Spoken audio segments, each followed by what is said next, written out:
Nous sommes à la veille de Noël 1968.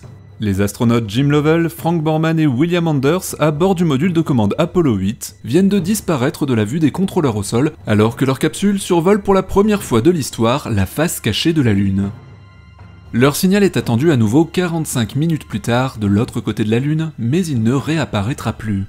Suite à une défaillance du système de guidage, la manœuvre d'insertion en orbite lunaire ne s'est pas déroulée comme prévu, l'allumage des moteurs a été trop long, amenant l'ellipse de leur orbite à intercepter la surface de notre satellite. Ils se sont hélas écrasés, là où nul ne les verra plus jamais.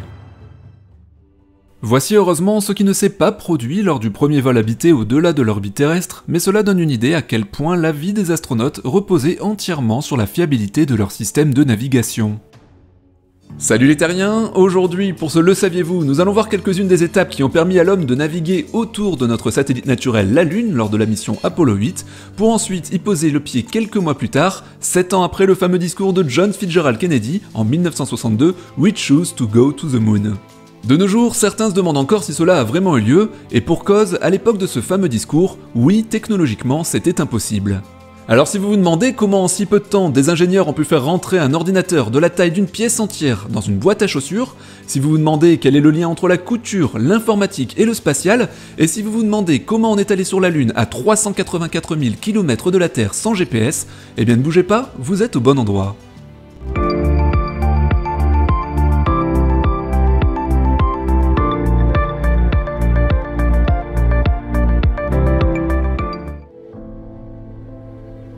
En 2022, à l'heure où nous envisageons d'explorer les confins du système solaire, de coloniser Mars ou d'exploiter les ressources des astéroïdes, on pourrait penser que se rendre sur la Lune est devenu une simple formalité.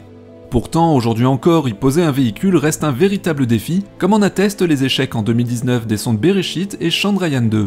Alors autant vous dire qu'en 1962, cela pouvait avoir l'air d'un objectif complètement inatteignable. Pourtant, 2 mois seulement après le discours de Kennedy, et lorsque les premiers astronautes américains venaient à peine d'atteindre l'orbite terrestre, le programme Apollo était lancé avec pour mission de donner aux États-Unis les moyens technologiques de déposer un homme sur la Lune et de le faire revenir sain et sauf. La première tâche consista non pas à se préoccuper de construire une fusée comme on pourrait le penser, mais en premier lieu de concevoir un système de guidage capable de mener nos astronautes à bon port.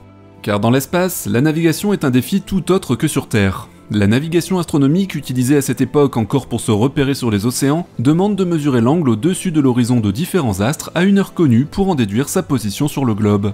Or, naviguer dans l'immensité du vide spatial, c'est devoir se situer en 3 dimensions et non plus sur une sphère, et ce sans horizon comme repère, ce qui complique considérablement les opérations. Or c'était tout l'enjeu dans les années 60, et après le discours de Kennedy, la NASA a signé un contrat avec le MIT afin de développer un système de guidage capable d'amener jusque la Lune une capsule avec une précision suffisante. Dans ce contexte, Charles Stark Draper, chef du laboratoire d'instrumentation du MIT, fut désigné pour mener le projet. Il avait déjà attiré l'attention de la NASA en 1953 lors d'un vol Boston-Los Angeles réalisé grâce à un nouveau système de guidage appelé navigation inertielle. Son invention lui avait permis lors de ce fameux vol de rallier sa destination grâce à un pilote automatique n'utilisant aucun capteur ou instrument extérieur, mais se référant seulement aux accélérations et rotations enregistrées par sa centrale tout au long du vol, qui en déduisait au fur et à mesure sa position depuis son point de départ.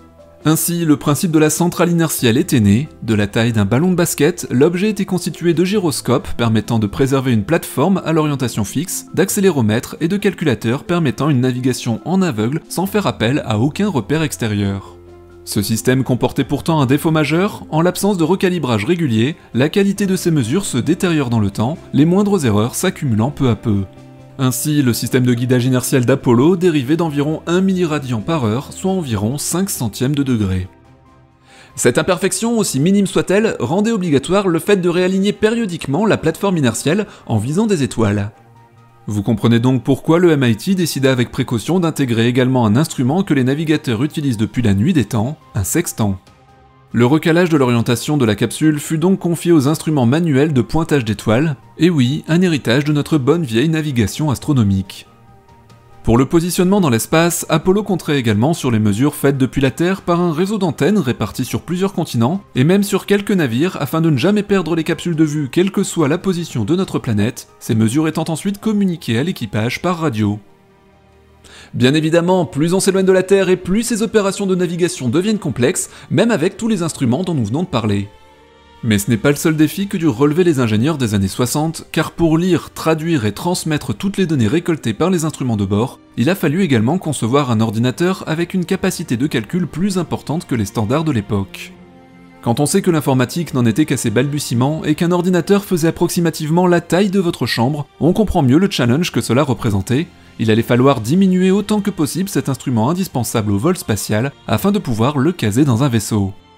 Ce fut Dick Batin qui fut chargé de faire rentrer un énorme ordinateur dans un petit volume de seulement 30 cm de côté, une chose rendue réalisable grâce à une toute nouvelle technologie, les puces électroniques, dont 60% de la production aux États-Unis était alors employée par le programme Apollo, et dont on ne savait pas d'ailleurs si elle serait fiable à 100%. De quoi bien évidemment inquiéter les ingénieurs, car si l'ordinateur de bord, miniaturisé à l'extrême, s'avérait défectueux, les astronautes pourraient y laisser leur peau à cause d'un circuit grillé ou d'un bug dans les calculs. Et là encore, malgré des efforts colossaux, même si les puces étaient fiables, leur vitesse de calcul était tellement lente que leur faculté à accomplir des tâches simultanées resterait encore insuffisante pour permettre un alunissage automatique. Se posait alors le problème de la capacité d'un ordinateur à prioriser les tâches à accomplir, d'autant plus qu'à l'époque, la mémoire disponible ne dépassait pas les 72 kilobits. Aujourd'hui, en comparaison, un simple lecteur MP3 contient 50 000 fois plus d'espace de stockage. Au fait, à l'époque, si vous saviez coudre, vous auriez très bien pu participer au codage de l'ordinateur de bord des missions Apollo. Et oui, de la couture. En effet, la mémoire appelée Core Rope, composée de fils et d'anneaux, est une forme de mémoire morte pour ordinateur, utilisée pour la première fois dans les années 60 par les premières sondes spatiales de la NASA sur Mars, puis pour la mission Apollo. Les programmes étaient d'ailleurs envoyés dans des usines où les ouvrières devaient coudre au sens propre les circuits des logiciels sur ceux du Core Rope. Le code informatique binaire est composé de 0 et de 1. Lorsqu'il fallait coder un 1, les ouvrières faisaient passer le fil à travers l'anneau, et lorsqu'il fallait coder 0, elles le faisaient passer autour. Seulement voilà, ce système, bien qu'ingénieux, était extrêmement long à réaliser, un programme pouvant prendre plusieurs mois à coder, et la moindre erreur était un véritable cauchemar à corriger. Au beau milieu de l'année 1966, Draper et son équipe voyaient ainsi progressivement disparaître leur rêve d'un système de navigation entièrement autonome pilotant l'intégralité de la mission. Il fut donc décidé que l'essentiel de la navigation se ferait en s'appuyant sur les mesures réalisées depuis la Terre, tandis que l'ordinateur de bord servirait essentiellement de sauvegarde. Les astronautes recevaient ainsi les instructions de navigation depuis le contrôle au sol, le système de guidage de Draper restant tout de même leur seul repère en cas de rupture des communications, ainsi que lorsqu'ils seraient du côté de la face cachée de la Lune, hors de portée des stations terrestres au moment justement de réaliser les manœuvres critiques d'insertion et de départ de l'orbite lunaire. Par conséquent, si la navigation inertielle n'a pas totalement remplacé le guidage depuis le sol, le système fut d'une aide précieuse et fit par la suite beaucoup de rejetons. En effet, on trouve ses descendants sous une forme miniaturisée dans à peu près tous les objets électroniques modernes, satellites, avions, voitures, y compris le smartphone avec lequel vous regardez peut-être cette vidéo. De nos jours, nous nous fions donc à cette technologie sans même en connaître l'origine. Finalement, à 2 ans de la date fatidique, les ingénieurs réussirent enfin à réduire suffisamment la taille de l'ordinateur de bord pour lui donner les dimensions d'une boîte à chaussures. L'impossible était donc en train de devenir possible, et en octobre 1968, Apollo 7 fut la première mission habitée du programme Apollo à être auréolée de succès. Pendant 11 jours, 3 astronautes en orbite autour de la Terre utilisèrent le sextant pour tester le système de guidage automatique qui démontra ici pleinement son efficacité, et le 21 décembre de la même année, Apollo 8 s'arrachait à son tour de la gravité terrestre afin d'envoyer pour la première fois des hommes en orbite autour de la Lune. Pendant leur parcours, les astronautes vérifièrent constamment leur position, toujours dans l'optique de tester complètement le système de navigation.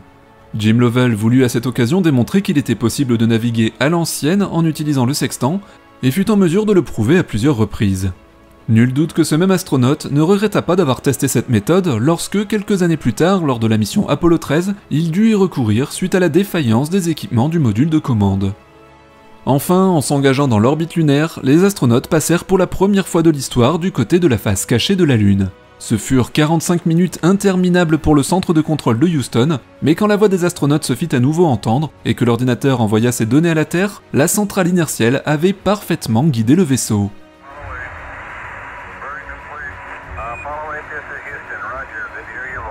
Apollo 8 a donc été un succès complet, je le rappelle, au moment de Noël 1968, et au-delà de ce qui se voit comme l'impressionnante fusée Saturne V, le formidable travail, moins visible lui, pour développer un système de guidage dans l'espace, a nécessité des milliers d'ingénieurs, une véritable révolution électronique, un net progrès en informatique, et ce, en un temps record après le fameux discours de John Fitzgerald Kennedy en 1962.